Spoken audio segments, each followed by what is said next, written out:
आज हम सीखेंगे बाइसीरियल कोरिलेशन और टेट्राकोरिक कोरिलेशन के बारे में। सबसे पहले बात करते हैं बाइसीरियल कोरिलेशन की। बाइसीरियल कोरिलेशन एक ऐसा कोरिलेशन का मेजर है जो दो वेरिएबल्स के बीच होता है, जिसमें एक कॉन्टिन्यूस होता है और दूसरा डाइकोटोमस जो एक्चुअली कॉन्टिन्यूस वेरिएबल है। सबसे पहले हम ये समझते हैं कि कॉन्टिन्यूस और डाइकोटोमस वेरिएबल्स क्या होते हैं। कॉन्टिन्यूस वेरिएबल का मतलब है ऐसा वेरिएबल जिसमें वैल्यूज एक रेंज में आती हैं। जैसे हम होप और नॉर्मल मूड की एग्जाम्पल लेते हैं, तो होप एक कॉन्टिन्यूस वेरिएबल है। होप को हम स्कोर के फॉर्म में मेजर करते हैं, जैसे 0 से लेके 100 तक। होप में बहुत सारी वैल्यूज आ सकती हैं, जैसे किसी का स्कोर 45 हो सकता है, किसी का 65 हो सकता है और किसी का 85 भी हो सकता है। तो ये एक कॉन्टिन्यूस वेरिएबल होता है। डाइकोटोमस वेरिएबल में हम मूड का एग्जाम्पल ले सकते हैं।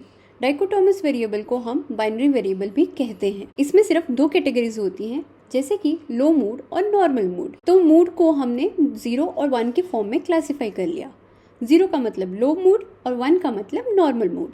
लेकिन एक्चुअल में मूड को हम एक कॉन्टिन्यूस वेरिएबल मान सकते हैं, क्योंकि लोगों का मूड 0 या 1 के बीच भी हो सकता है, जैसे कभी थोड़ा सा लो और कभी थोड़ा ज़्यादा लो।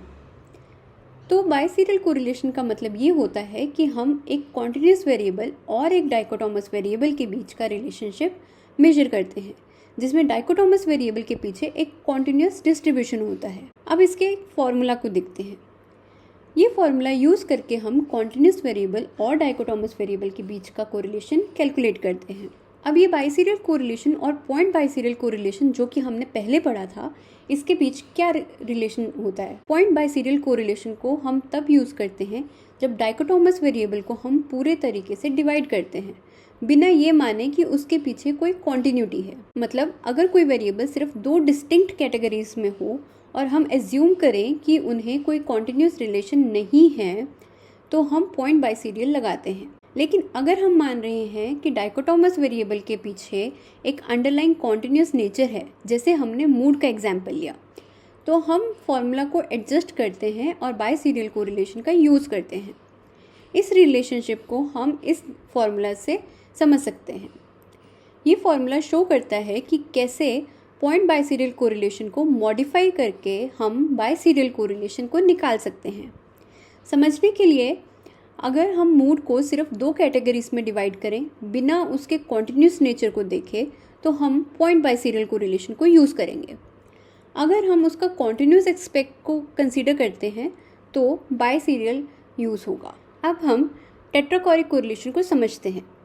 ये कोरिलेशन उन वेरिएबल्स के बीच होता है जो डाइकोटोमस हैं, लेकिन उनका अंडरलाइंग कॉन्टिन्यूस डिस्ट्रीब्यूशन होता है।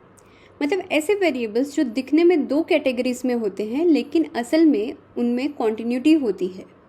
एग्जाम्पल लेते हैं, एटीट्यूड टुवर्ड्स वुमेन और एटीट्यूड टुवर्ड्स लिबरलाइजेशन।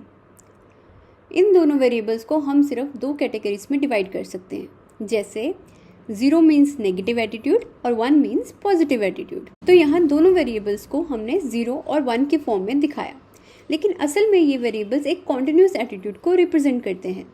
जैसे एक इंसान का एटीट्यूड थोड़ा पॉजिटिव या थोड़ा ज़्यादा नेगेटिव हो सकता है, लेकिन हमने सिर्फ दो कैटेगरीज ही बनाई हैं। टेट्राकोरिक कोरिलेशन का फॉर्मूला आप यहाँ पे देख सकते हो।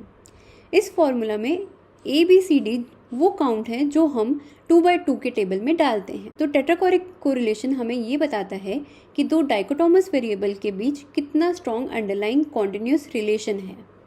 एग्जाम्पल के लिए मान लीजिए हमारे पास यहाँ दिया गया डाटा है। मानते हैं कि हमारे पास टोटल 200 लोग हैं। 68 लोगों का दोनों चीज़ों पर नेगेटिव एटीट्यूड है। 32 लोगों का लिबरलाइजेशन पर नेगेटिव और वुमन पर पॉजिटिव एटीट्यूड है। 30 लोगों का लिबरलाइजेशन पर पॉजिटिव और वुमन पर नेगेटिव एटीट्यूड है, और 70 लोगों का दोनों चीज़ों पर पॉजिटिव एटीट्यूड है।